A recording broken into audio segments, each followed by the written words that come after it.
Bom dia a todos. Bom dia. Eu gostaria de agradecer o André, mas eu só me dei conta do tema que ele me ajudou a escolher na semana passada e em qual momento eu iria falar dele. Então hoje nós estamos em um momento de decisão na nossa pátria e eu fui convidada para falar, seja porém eu posso falar sim, sim, não, não, porque o que passa disto é de procedência maligna. E eu precisaria primeiro contextualizar, não foi uma palestra, como sempre não é uma palestra fácil, Às vezes nós começamos a estudar, são temas que já está presente no Evangelho do Lar, já está presente aqui nos temas que nós conversamos aqui, mas em momentos que nós somos convidados a repensar os nossos próprios comportamentos, um tema como este é claro que vai ficar em pauta no nosso comportamento. Então, quando Jesus vai falar, seja o seu sim, seja o seu sim, sim e o seu não, não, vamos tentar entender primeiro de qual momento evangélico que ele nos fala. E aí eu já vou, quem é espírita há muito tempo já vai entender isso, Quem é espírita há menos tempo é um novo conceito. Aqui nós vamos trazer o conceito de que toda essa palestra vai ser baseada na Bíblia.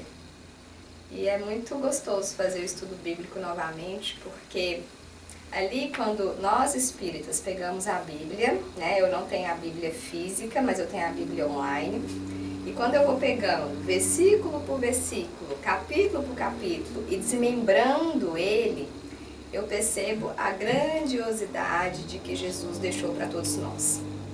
E onde que está essa passagem?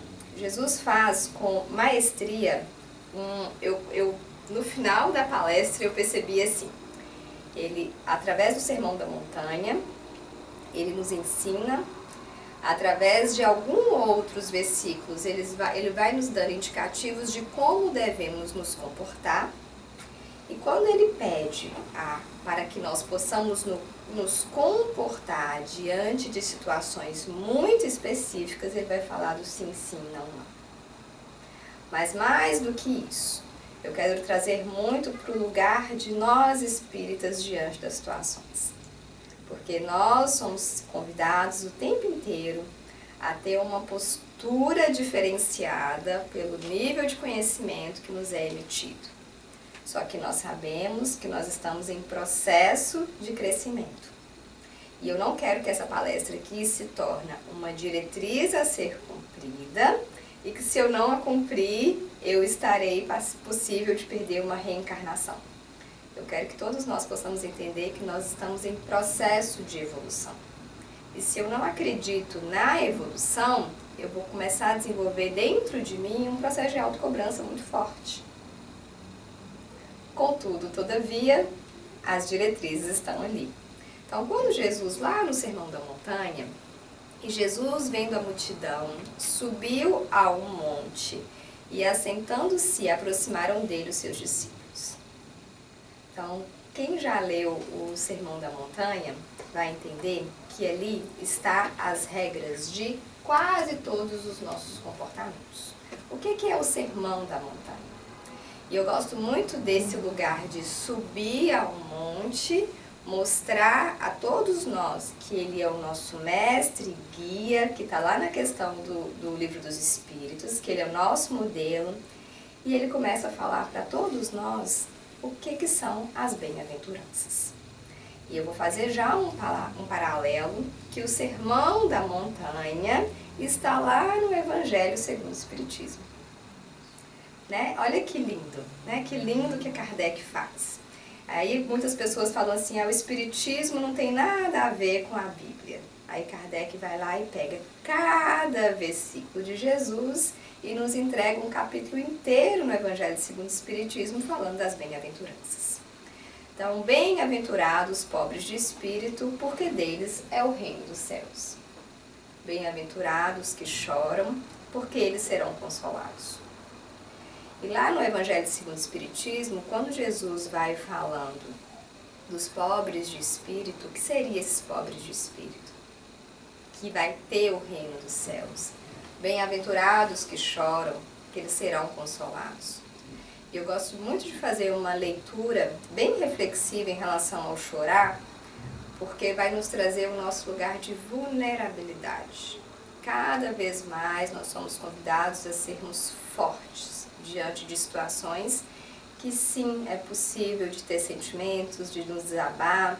Hoje, quadros de depressão, de ansiedade são muito questionados na sociedade como se fossem pessoas fracas, pessoas que não tivessem uma dedicação, impossibilitando a nossa vulnerabilidade.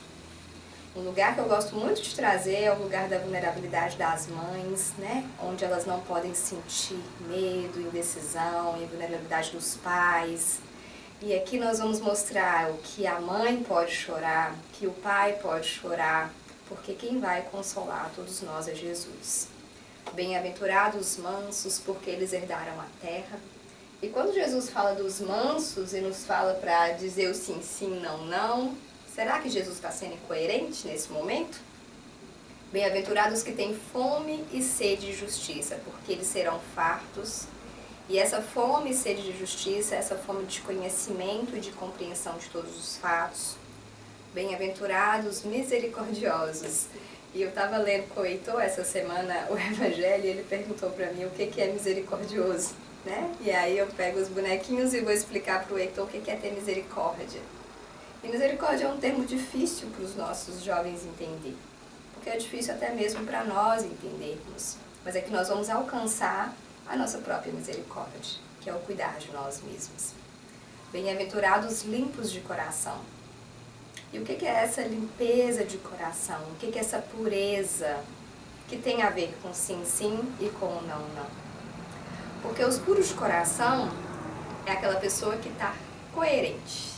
E aqui eu já vou lançar para vocês a primeira palavra que eu quero que vocês gravem na palestra de hoje. Coerência.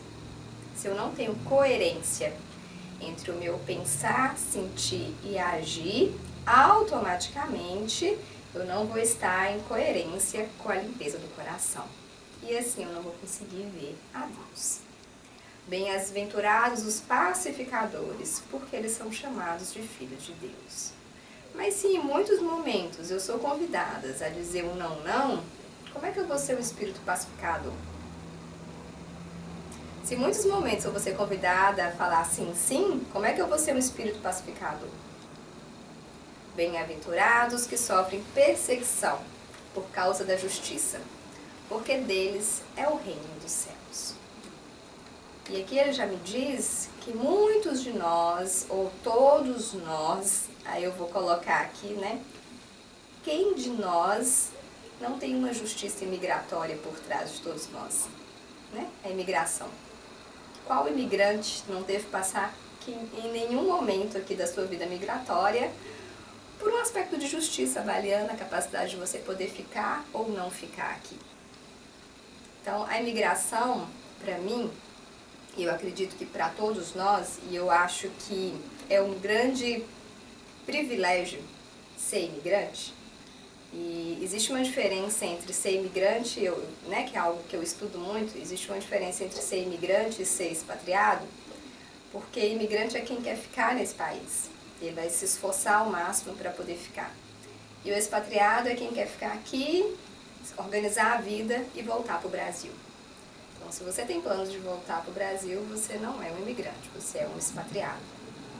E quando a gente senta nessa cadeira da perseguição por causa da justiça, nós vamos sentar muitas vezes na cadeira da imigração e o nosso olhar vai mudar completamente diante de diversas situações.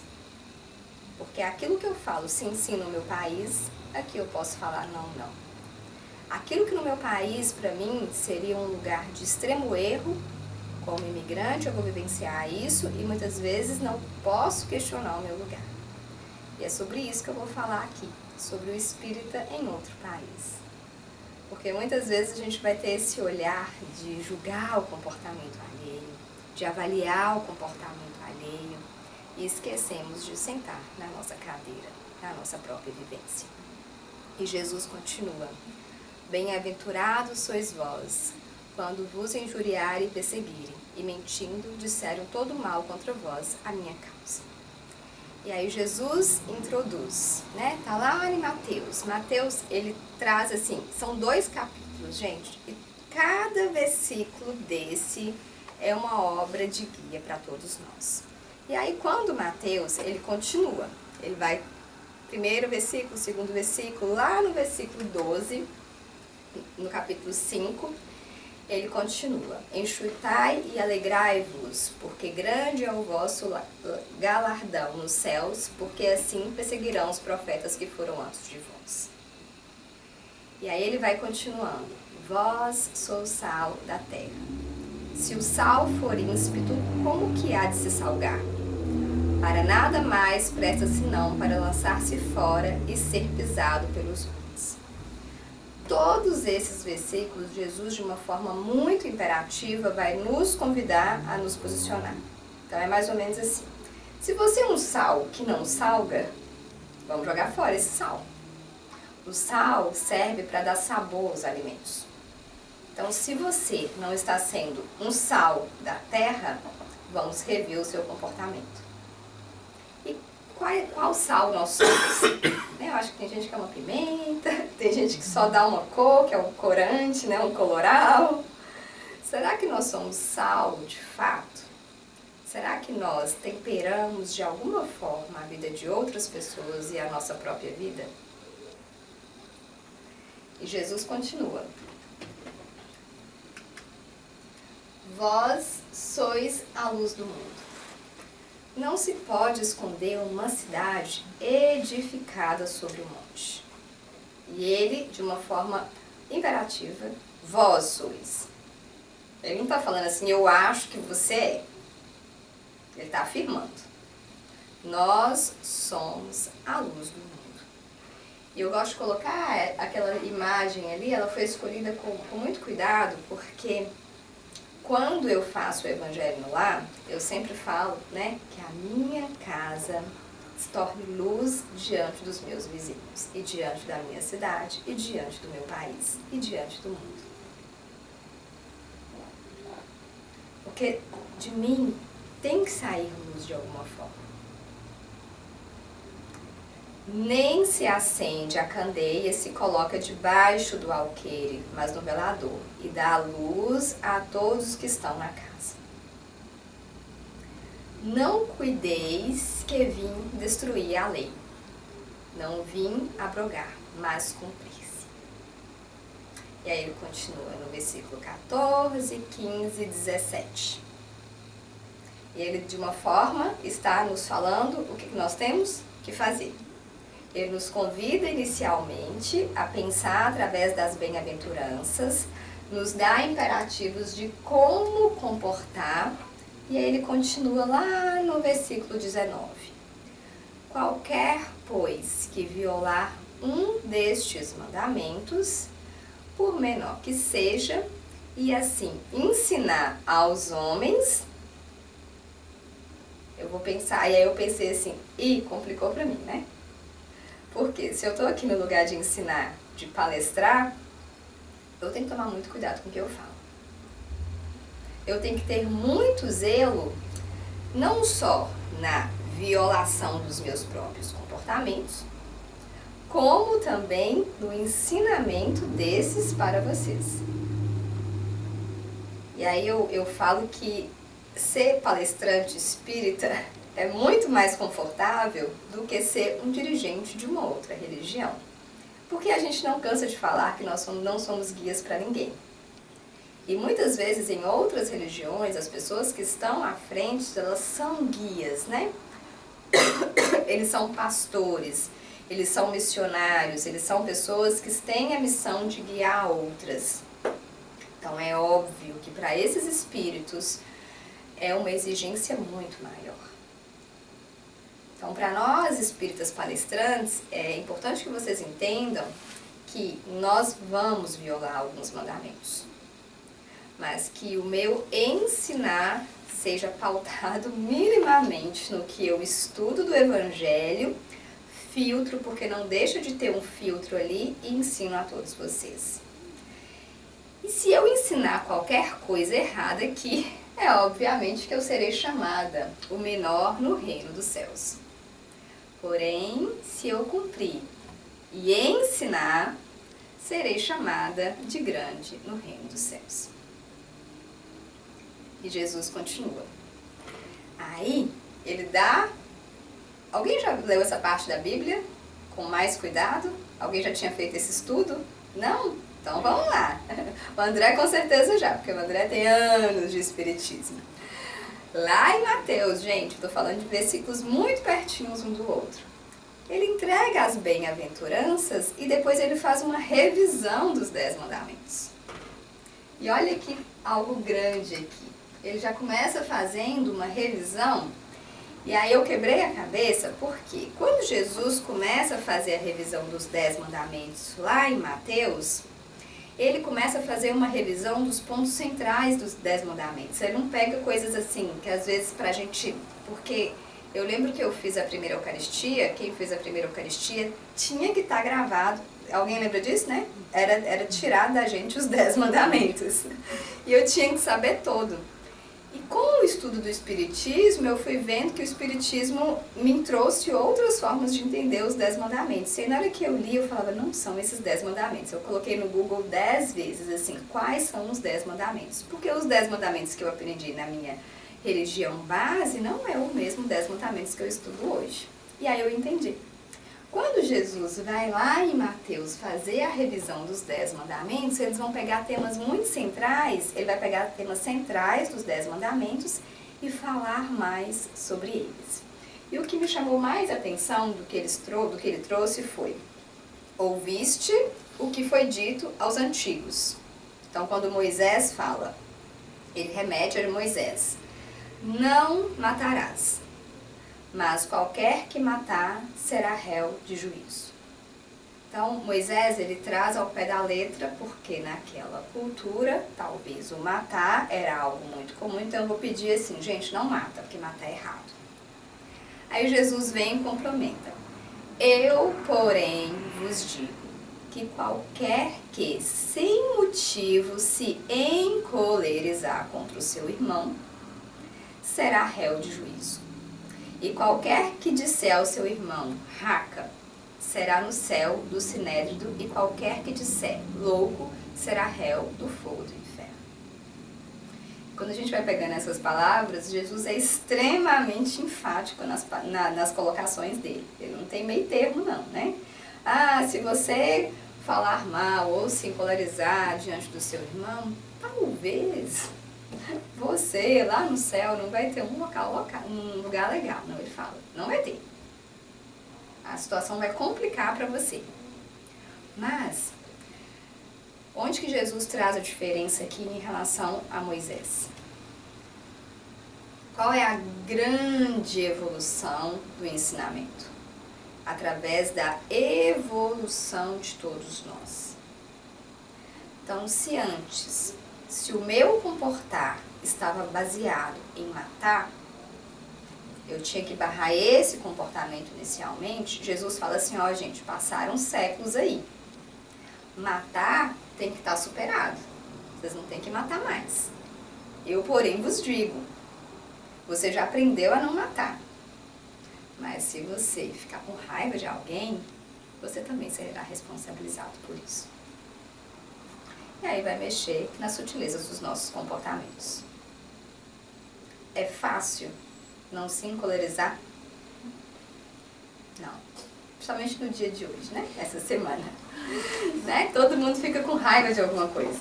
Tá todo mundo inflamado nos seus sentimentos. E a gente fica com raiva de gente que a gente nem conhece, né? A gente pega ideologias, situações que a gente não sabe a dimensão disso. E o que é ficar com raiva? Se encolerizar.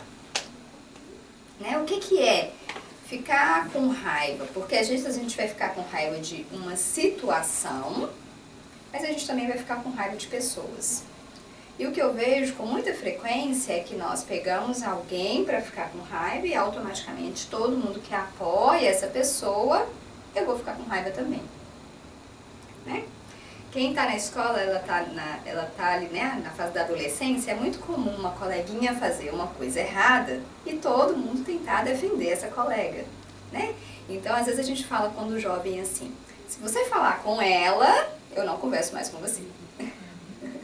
Né? É muito comum isso acontecer nos meios das adolescentes, né? Os adolescentes fazem muito já esse processo de agrupamento social. Isso é natural, isso é normal. O agrupar-se faz parte do nosso comportar-se.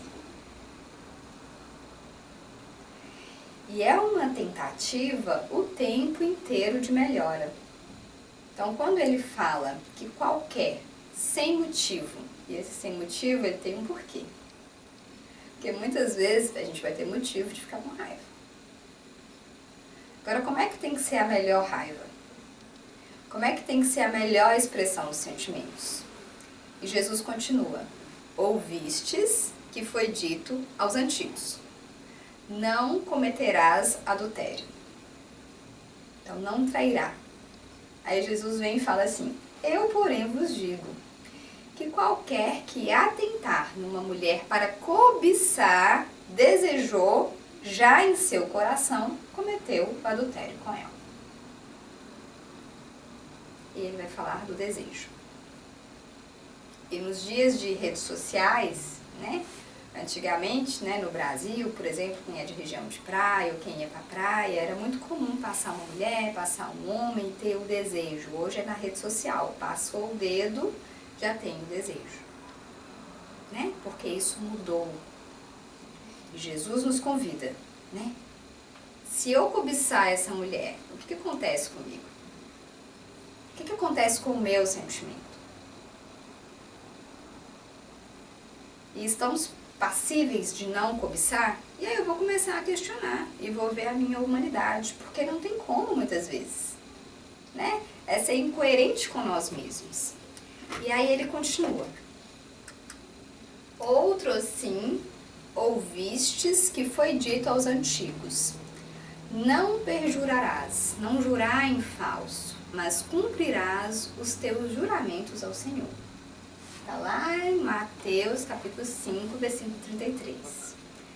Aí Jesus continua: eu, porém, vos digo, de maneira nenhuma jureis, nem pelo céu, porque é o trono, nem pelo céu, porque é o trono de Deus. Então ele já dá a primeira dica aqui. Gente, vamos ter muito cuidado com os nossos posicionamentos. A palestra, ela é bem paradoxal, o tema da palestra, com o que Jesus nos pede. O versículo 34, 35 e 36, eles já nos dão a ideia do que nós não temos que fazer diante de situações. Porque antigamente era muito comum as pessoas jurarem. Antigamente nada, quem já jurou aqui pela mãe? Dedinho. Eu juro pela minha mãe. Eu juro pelo meu pai. A gente coloca a vida do pai, né? Eu juro pelo meu pai morto. Não é assim? Né? É esse jurar. Ele está falando desse jurar. Não jureis, nem pelo céu, nem pela vida do seu parente. Porque se você não tiver firmeza e coerência no seu jurar, aí as coisas vão complicar. Nem pela terra, porque é o escabelo dos seus pés, nem por Jerusalém, porque é a cidade do grande rei. Nem jurarás pela tua cabeça, porque não podes tornar um cabelo branco ou preto. Entendeu? Aqui o que ele fala antes, porque se eu pegar só o versículo separado, né, André, as pessoas não vão conseguir entender a dimensão do que Jesus está querendo dizer. Primeiro ele dá o guia aqui nas bem-aventuranças, de como nós temos que ser. Ele fala assim: segue isso aqui primeiro, vamos tentar aqui. Muito cuidado com como que você vai se posicionar.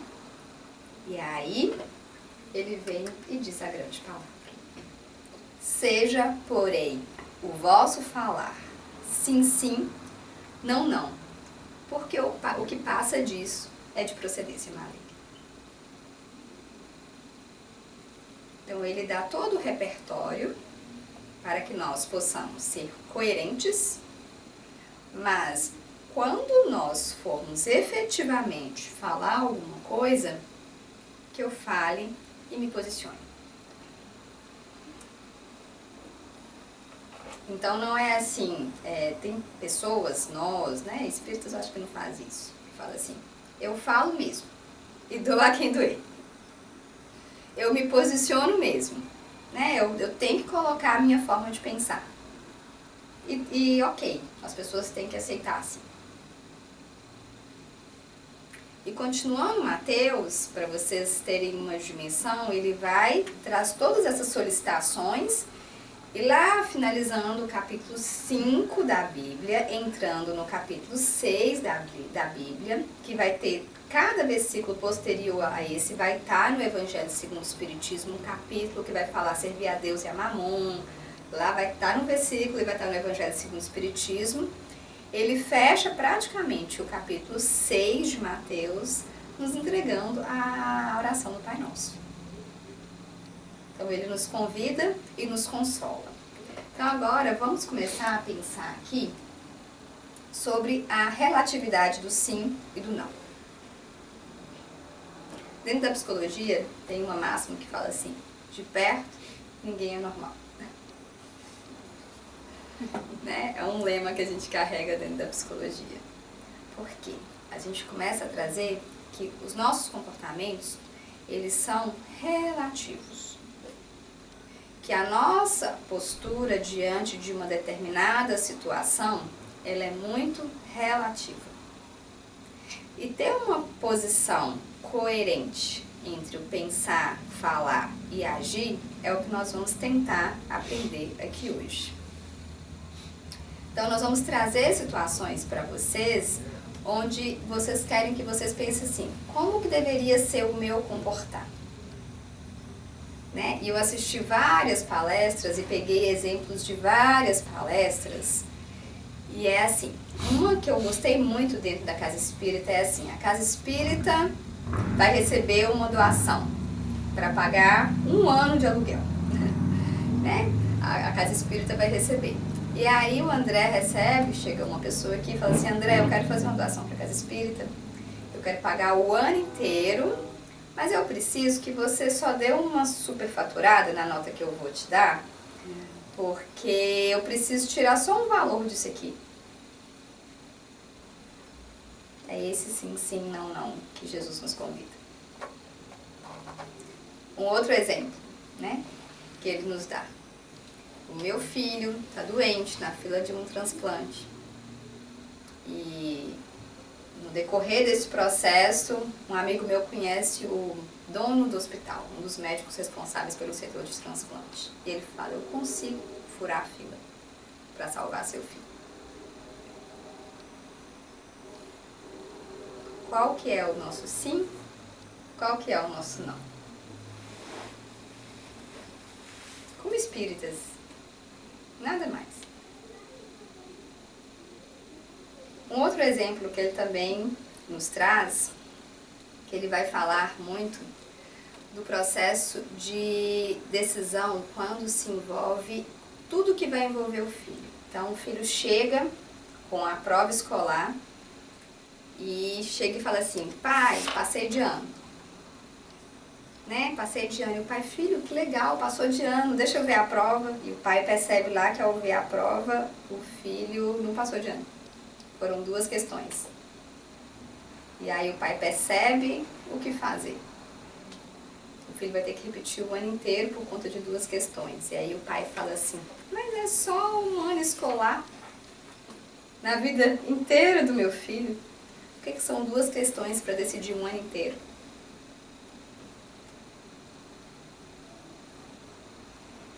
São situações como essas que vão aparecer no nosso dia a dia. São propostas como essa que nós somos convidados a nos falar o sim, sim e o não, não. Agora o sim, sim, ele é muito marcado da nossa permissividade. Então diz-se que os espíritas, eles falam muito sim, de uma forma muito mansa, né? Eu aprendi com uma dirigente espírita, que ela foi eu participava da evangelização infantil dela. Eu era da evangelização, porque eu cheguei na casa espírita com 11, então ainda peguei um pouquinho da evangelização infantil. E ela falava uma frase muito legal que eu gravei até hoje, que é falar a verdade com a bondade. Você pode sempre falar a verdade, mas com a bondade. Então o seu sim e o seu não, ele pode existir, desde que seja carregado de bondade e coerência. Então quando ela fala desse lugar, né, de chegar lá para proteger os seus, é muito complicado para nós pais, porque nós vamos pensar muito no contexto geral. Só que quando eu penso no conceito geral, eu vou pegar esse exemplo do filho, que é do passar de ano por 2 notas, né? 2 notas, 2 questões que ele errou, ele vai ter que repetir o ano inteiro. Como pai, como mãe, muitos de nós vão pensar assim, é só um ano escolar, 2 questões não definem quem meu filho é. Agora eu tiro ele do sistema escolar e coloco ele no sistema da vida. Ah, é só um pouquinho de egoísmo e orgulho que ele tem? Será que ele vai ter que reencarnar de novo para isso tudo? Vai.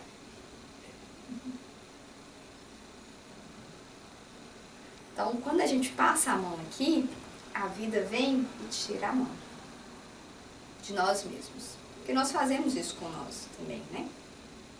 Então, eu tenho que pegar toda a situação e colocar, teve uma palestra que eu assisti que fala que é o JPS, que é Jesus como guia da vida, né? E esse guia é Jesus e eu não posso pensar nessa situação agora somente no contexto atual da minha encarnação.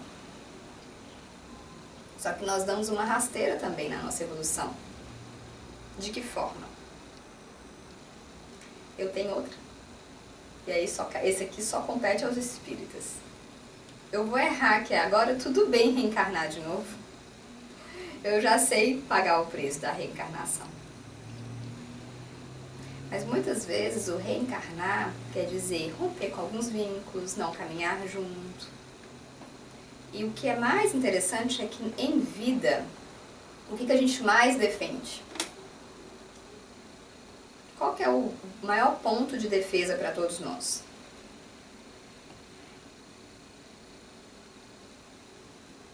Quem é, gente? A família. Então, se eu defendo a minha família, né, os meus, como principal ponto, então eu trabalho muito, eu faço muita coisa para dar uma qualidade de vida para o meu filho, para a minha esposa, para o meu marido, para os meus pais, para os meus irmãos, né, para os meus parentes no geral. Se eu me desgarro em termos de evolução desse pessoal, eu caminho sozinho. Eu vou para outras situações que muitas vezes podem se distanciar do bem comum. Por isso que a gente fala que quando a família caminha junto, ela tende a seguir juntos em termos de evolução. Mas é claro que a gente vai trazer aqui uma reflexão, vamos colocar vocês para pensar, que chama o enigma do trem. Aí agora vocês podem se mexer na cadeira, que eu quero que vocês participem. Um trem avança sem freios e está prestes a atropelar 5 pessoas que estão sobre a linha férrea. Você está do lado da estrada, em frente a uma alavanca, que, caso seja puxada, consegue desviar o trajeto da composição. No entanto, se você acionar o equipamento, o trem vai atropelar outra pessoa na linha ao lado. E aí, 20 segundos. Aí eu vou perguntar, puxa ou não puxa, tá? Puxa, Leison, puxa. Tem que pensar. Não, tem que pensar. 20 segundos. Puxa ou não puxa? Acredito que sim. Puxa. Sidney? Não. Não puxa? Puxa? Puxa. Puxa. Puxa? Eu prefiro salvar 5 que matar um. Então eu puxaria. Puxa? Puxo. Isso é complicado. Eu já vi isso aí do Pedro. É mais complexo, né? Tem isso, mais não. complexo. Não sei se eu vou puxar, não. Não sei não. Mais alguém? Puxa ou não puxa? Poxa, não. Bora. Ela puxa. Puxa? Alguém mais puxa? Quem não puxa? Puxa? Espera pra próxima parte. O enigma do trem, ele foi uma situação que foi colocada um teste. Foi feito um teste. E todo teste começa de uma forma controlada. Muito pouquinho assim. Puxa ou não puxa? Essas são as nossas capacidades de decisão. Quem são os agentes de decisão na vida? Médicos, políticos.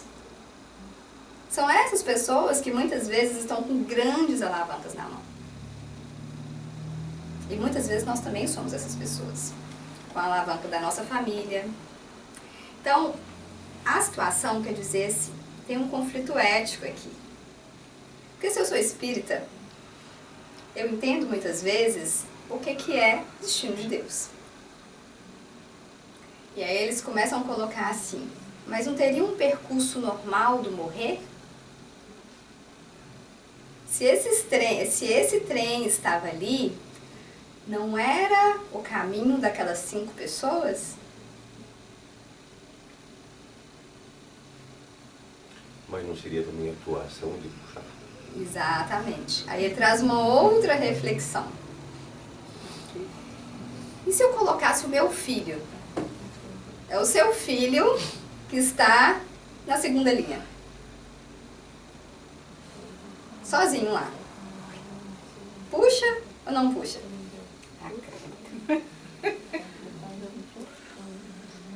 Né?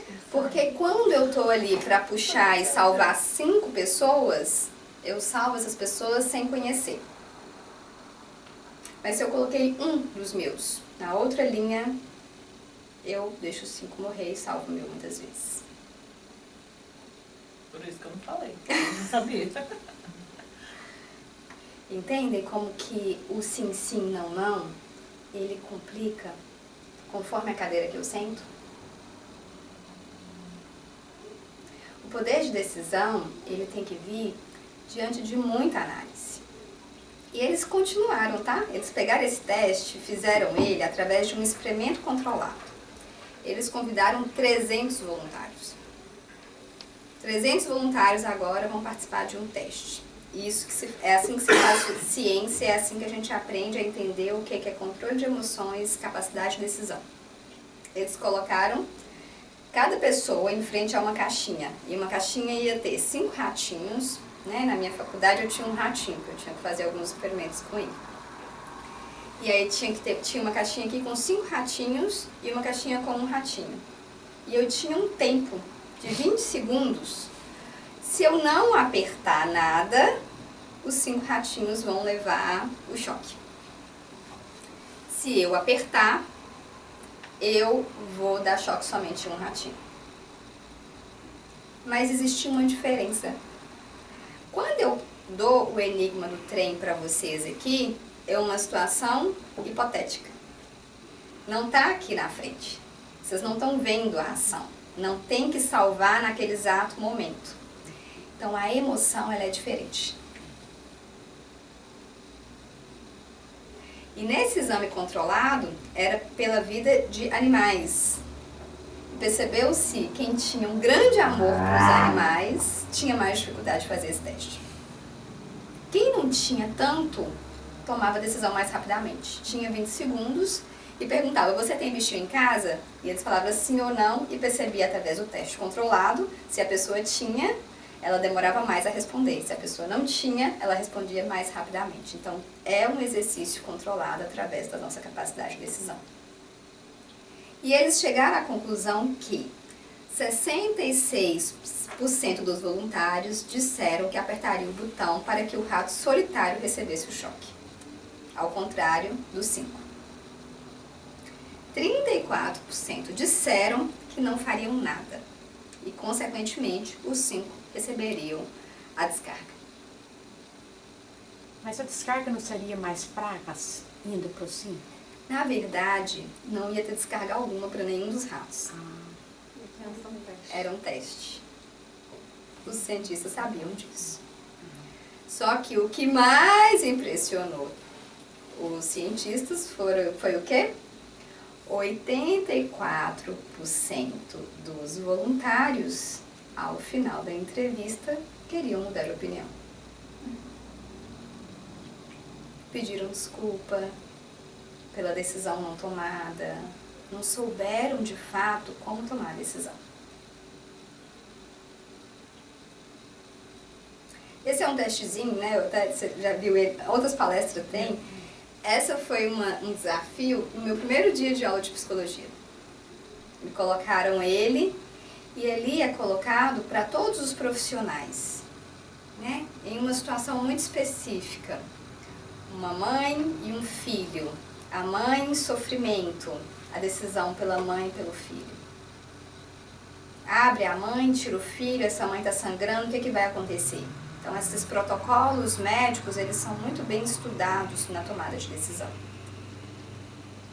E aí, o mais interessante aqui é que nós possamos fazer a reflexão de que muito cuidado com a fala,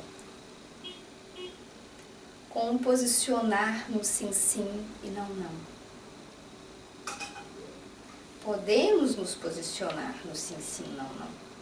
Se eu vejo uma coisa muito errada, eu tenho que me posicionar. Mas tem que ser com coerência.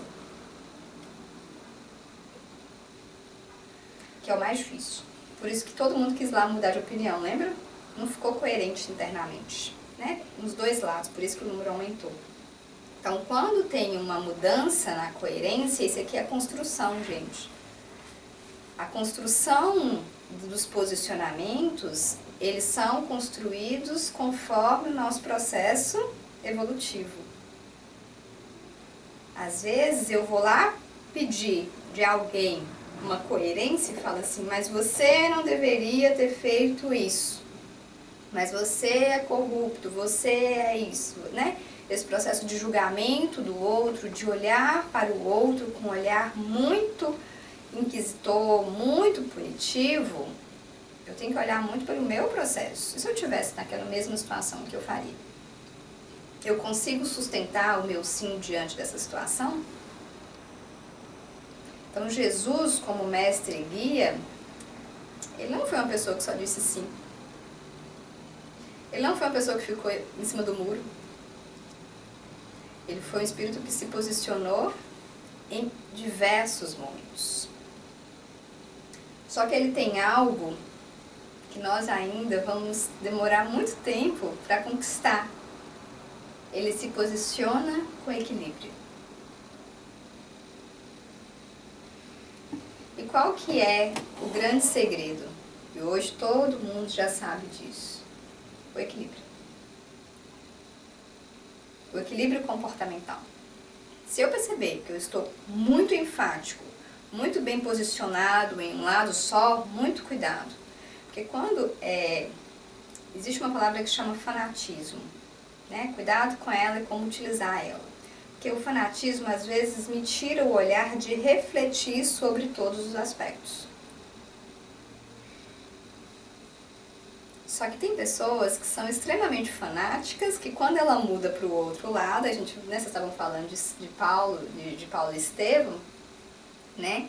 E quando nós lemos, né, um dos... Foi Paulo? Paulo, né? Saulo. Não, o que teve a transformação, que era um perseguidor... Saulo. Né? Ele perseguia todos os cristãos, então quando ele tem uma mudança de vida, ele se torna um fiel defensor de Jesus. Então isso é um sim, sim, não, não, de olhar de forma diferente. Eu gosto muito da transformação dele em vida, porque ela é um grande exemplo para todos nós. E o sim, sim? Joana de Cusa, que eu já falei aqui, lembram dela? Abjuras, pela vida do teu filho, abjuras. E ela consegue entender a dimensão de que negar Jesus é negar por uma vida inteira. E ela e o filho é amor. Então, os ideais que nós temos, eles podem ser fortes, desde que sejam com base sólida. E que tragam, de fato, uma transformação em mim e no outro. Porque muitas vezes eu acredito em algo que é uma transformação só na vida do outro. Mas eu não consigo fazer em mim. E aí vem o grande segredo da maternidade e da paternidade. É a incoerência no ser maternal e ser paternal. né? É cobrar do seu filho um comportamento que muitas vezes você ainda não tem. E antes nós tínhamos uma educação que era uma educação baseada em uma hierarquia inflexível. E esse é o grande dilema da sociedade hoje. É essa hierarquia inflexível dos pais, que era o ensinar como detentores do saber, e o filho está vendo um monte de incoerência aqui nesse comportar-se. Ele tinha que aceitar de uma forma calada, e esse pai não refletia sobre os seus próprios atos. Então hoje a gente está vendo pais que estão mais flexíveis no ensinar. E tudo bem, a gente está tendo uma evolução nessa forma. E muitas pessoas estão questionando, os pais estão perdendo a autoridade. Está perdendo, sabe por quê? Eu gosto muito de fazer essa leitura, até para vocês. A gente está perdendo porque a gente está aprendendo a fazer de novo. Então a gente não sabe ainda. E ok, quando a gente está aprendendo uma nova forma de ser, fica sem lugar ainda. A gente está entrando nos eixos para ensinar uma nova geração. Então eu não posso defender que aquela geração era melhor. Porque se eu defendo que a geração anterior era melhor, que era assim que tinha que ser, eu dou um tiro no pé em termos de evolução. Eu falo assim, então a evolução não existe. Porque se eles aqui são os melhores, eu não acredito que a evolução da educação, a evolução da forma de maternar, de paternar, ela pode existir. A gente deixa o mundo mais estático. E aí não vale a pena ter diversos instrumentos de ensino. Contudo, eu pego o de melhor que tem aqui nessa geração anterior, melhoro, dou um molde melhor, a questiono em alguns aspectos, me perco em alguns aspectos na forma de fazer e construo uma nova forma de educar, que ainda estamos em processo. Então hoje vocês vão escutar muito falar assim, você errou como pai, como mãe? Tudo bem, fale que errou. Fala que você não estava pronto para educar daquela forma. Mas não se perca na hierarquia. E aí dá um nó na cabeça dos pais de hoje, porque a gente não sabe ainda fazer. Mas estamos a caminho da evolução. Muito cuidado com muitos sims, porque é falta de posicionamento. É medo, às vezes, de desagradar o outro. Tem muita gente que fala sim pra tudo, com medo de desagradar a pessoa. E aqui tem uma dose de uma baixa autoestima, de dificuldades sociais. Muito cuidado com muito não. Porque o não demais pode afastar as pessoas, te tornar uma pessoa antissocial também e impossibilitar o seu crescimento em sociedade. Então toda vez que você for convidado a falar sobre algo, o André já falou aqui algumas vezes, né, André? Escuta. A gente tem 2 ouvidos. Escuta, reflita. E quando você tiver certeza e fala assim, eu estou coerente, eu penso assim, eu sinto assim, então eu posso me posicionar diante dessa situação.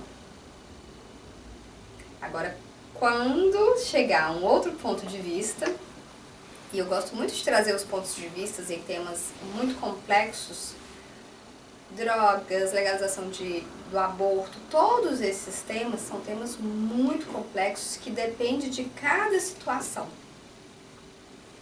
Por isso que existem os especialistas na área. E quando a gente busca escutar em situações de decisões, eu tenho uma decisão para tomar diante desse ponto aqui.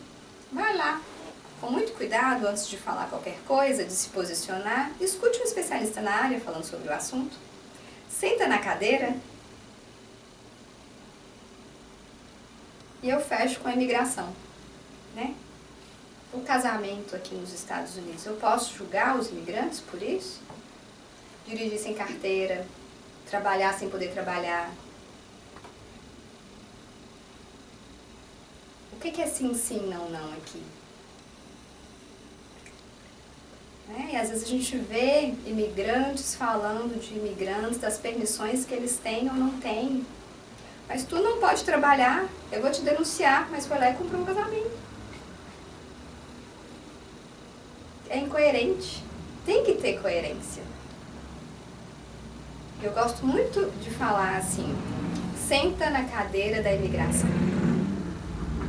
Porque aqui é o grande aprendizado de julgar o que é certo e o que é errado. O olhar fica flexível. Nós estamos escrevendo um artigo que chama A Flexibilidade do Erro Diante do Processo Migratório.